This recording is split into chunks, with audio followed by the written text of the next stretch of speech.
IPL, cricket இந்த மாதிரி பரபரப்பான விறுவிறுப்பான விஷயங்களுக்கு மத்தியில் காற்பந்துலக கிண்ணம் ஆரம்பமாக போகின்றது. உலகின் மிகப்பெரிய கோலாகல திருவிழா, அதிகம் பேர் உலகளாவிய ரீதியில் பார்க்கும் திருவிழா என்பது உங்களுக்கு தெரியும். கால்பந்து தான் உலகத்தில் அதிகம் பேரால் பார்க்கப்படுகின்ற உலக கிண்ணம். எனவே அந்த உலக கிண்ணம் அமெரிக்கா, மெக்சிகோ, கனடா ஆகிய 3 நாடுகளிலும் நடைபெறப் போகின்றன. அதிகமான போட்டிகள் அமெரிக்காவில் நடைபெறப் போகின்றன. எனவே நேரங்கள் மிகப்பெரிய அளவில் எங்களுக்கு சிக்கல் தரப்போவையாக அமையும் என்றும் நம்பலாம். போட்டிகளை பார்ப்பது இரவு வேளைகளில் வரும், பகல் வேளைகளில் வரும், மாறி மாறி வரும், கஷ்டமான நேர பொழுதுகளில் எல்லாம் வரும் என்று எதிர்பார்க்கலாம். ஆனால் அநேகமான போட்டிகளை பார்ப்பதற்கான வாய்ப்புகளும் அதிகமாக இருக்கின்றன. இரவு போட்டிகள் என்று வருகின்ற வேளையில் அது உங்களுக்கு அதிகாலையிலும் காலையிலும் வரும் போட்டிகளாக அமையும். அதிகமான வாய்ப்புகளும் கூட கிடைக்கலாம். இந்த நிலையில் அர்ஜென்டினா அணி தன்னுடைய அணியினை 2 தினங்களுக்கு முன்னர் அறிவித்திருக்கின்றது.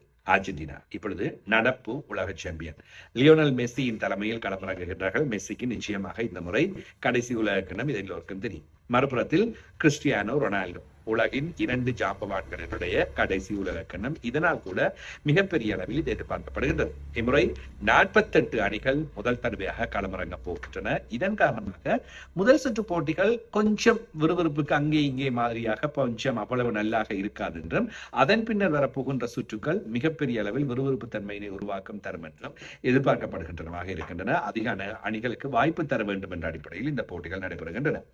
நடப்பு உலக சாம்பியனான அர்ஜென்டினா அணி 16ஆம் தேதி தன்னுடைய முதல் போட்டியினை ஆரம்பிக்கின்றது. அல்ஜீரியா அணியோடு அவர்களுக்கான முதல் போட்டி இடம்பெறப் போகின்றது.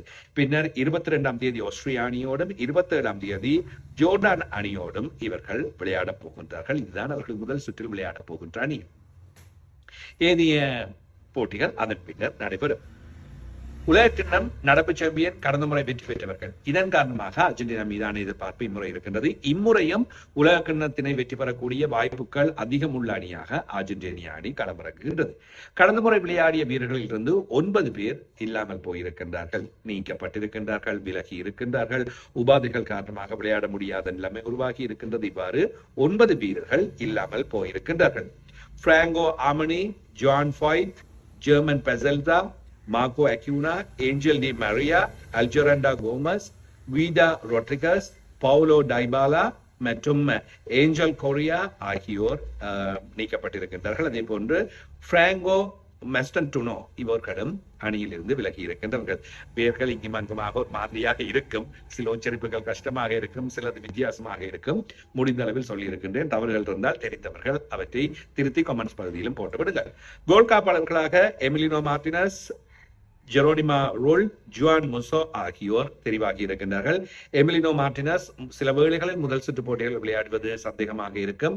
அண்மையில் நடைபெற்ற ஐரோப்பிய சாம்பியன் லீக் போட்டிகளில் அவருடைய விரல் முறிவு ஏற்பட்டிருக்கின்ற காரணத்தினால் பின்வரிசை வீரர்கள் அல்லது டிஃபெண்டர்ஸில் நோபிலா Molina, Gonzalo Montiel, Cristian Romero, Leonardo Balerdi, Nicolas Otamendi, Lisandro Martinez, Nicolas Tagliafico Tagliafico மற்றும் ஃபக்யூண்டா மெடினா ஆகியோர் தெரிவு செய்யப்பட்டிருக்கின்றார்கள். Midfielders Leandro Paredes, Alexis Mac Allister, Rodrigo De Paul, Giovani Lo Celso மற்றும் Exequiel Palacios, Enzo Fernandez, Valentin Barco ஆகியோர் இருக்கின்றார்கள். Forwards Lionel Messi, Julian Alvarez, அவர்களோடு Lautaro Martinez, Thiago Almada, Nicolas Paz, Nicolas Gonzalez, Giovanni Simeone, Jose Manuel Lopez இவர்கள் தான் இடம் பிடித்திருக்கின்ற வீரர்கள். பயிற்றுவிப்பாளரும் கடந்த முறை இருந்த அதே வெற்றி பெற்ற பயிற்றுவிப்பாளர்கள் வெற்றி பெற்ற ஒருவரை மாற்றுவார்களா? இவர்களை மாற்றப் போவதில்லை தானே. அர்ஜென்டினாவின் மிக சிறந்த பின்வரிசை வீரரான லியோனல் ஸ்கலோனி தான் அவர்களுடைய பயிற்றுவிப்பாளர். கடந்த முறையும் இருந்தவர். 26 வீரர்கள் அறிவிக்கப்பட்டிருக்கின்றார்கள். அணிகள் 2ஆம் தேதி தங்களுடைய இறுதி அணியினை உறுதி செய்கின்றன. எனவே இப்பொழுது அர்ஜென்டினா அறிவிக்கப்பட்டிருக்கின்றது, பிரேசில் அணி ஏற்கனவே அறிவிக்கப்பட்டிருக்கின்றது. இனி நாங்கள் முக்கியமான அணிகளின் அறிவிப்புகள், அணி விவரங்களையும் கூட நான் தொடர்ச்சியாக தரப்போகின்றேன். கால்பந்து பக்கமும் கொஞ்சம் பார்க்கலாம், விவரங்களை அறிந்து கொள்ளலாம். தொடர்ந்து இணைந்திருங்கள். FIFA உலக கிண்ணம் இம்முறை சூடு பிடித்து மிக அபாரமாக விறுவிறுப்பாக நடைபெறும் என்று எதிர்பார்க்கின்றோம். ஒவ்வொரு நாளும் உலக கிண்ணம் ஆரம்பித்ததும் நான் தினமும் நடைபெற்ற போட்டிகள், நடைபெற போகின்ற போட்டிகள் பற்றிய விவரங்களோடு சந்திப்பேன்.